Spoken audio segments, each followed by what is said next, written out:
The COVID-19 pandemic has altered the way business is done around the world.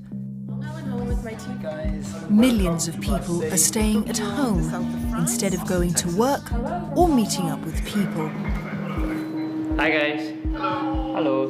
Online communications platforms have become even more important for personal and business interactions. However, as with any popular technology, along with the benefits, there are also risks. From worries over its lack of end-to-end encryption of meeting sessions to Zoom bombings when uninvited guests crash meetings. Zoom has faced criticism over safety and privacy concerns. Cybercriminals have been sharing Zoom and other conferencing credentials on the dark web. Unfortunately, they're not even selling it in most cases. A lot of times they're just giving them away. And there are all kinds of buyers to this type of credentials. Some of them just want to use it to annoy people on Zoom meetings. They just want to use it to go into meetings and create havoc. But others may look for very specific targets. To address some of these concerns, Zoom has embarked on a 90-day plan to enhance the platform's security and privacy capabilities. It has also hired a number of experts, including Facebook's former security chief. They've put all of their efforts, which they were working on in terms of rolling out new features, new capabilities in the platform, that's all being put on hold to give security their 100% commitment to actually putting those improvements in right now. Zoom says it now has about 300 million daily meeting participants. But such rapid growth means more people could become the target of cybercrime. I have heard reports that more than 500,000 of some of those accounts have been stolen and are sale on the internet these days. And what people do with this is that they will use this identity to try to see whether you have used the same identity for your credit card transactions, or for banking information, or for government interactions. And then from there, they will try to enter this information into those systems and try to steal your money or information. And from there, they can go and create more sophisticated attacks. Caution must also be paid when joining large-scale webinars or online lessons. They are as dangerous, and again, because there is no strong authentication system, and we heard people barging into large conferences because there are those waiting rooms, and then people are coming in and having multiple video sessions at the same time. And that enables somebody with malicious intent, sometimes for a joke as well, to come in and go into a classroom, for example. Sometimes people won't turn on their video and you have 50 participants. You do not see all the participants' faces. And then somebody might be listening without your knowledge. It's not just online video conferencing platforms that are under threat.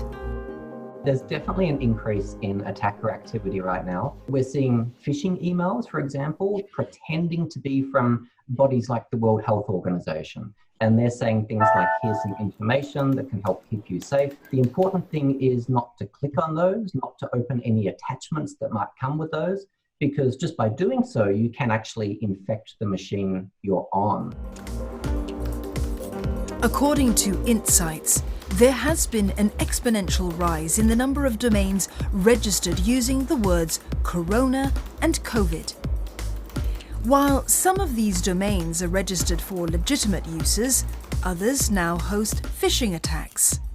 The attackers are looking to take advantage of the situation of the fear and the need for information by people and create phishing attacks and malware that looks like Corona heat maps or different offerings for personal protective equipment, but even little things like common mistakes when working from home, like using your personal computer for or the organization's business.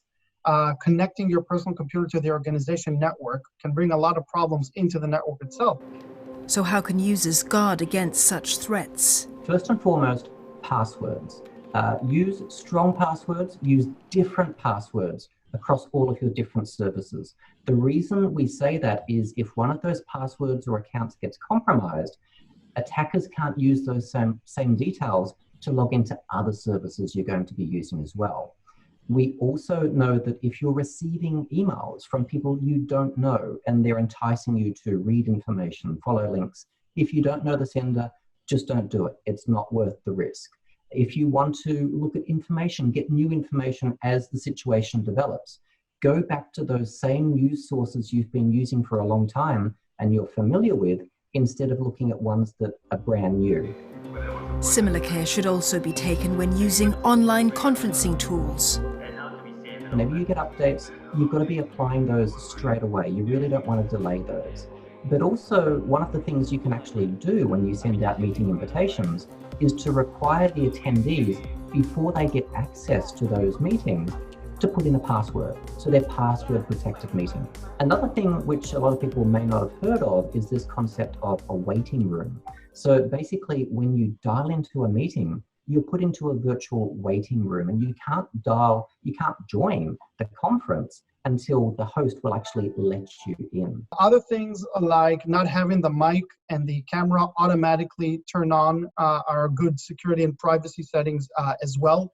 Of course, if you have the physical settings on your computer to shut down your camera, that's also recommended. But make sure that you moderate the meeting. Make sure that you know who is inside of the meeting.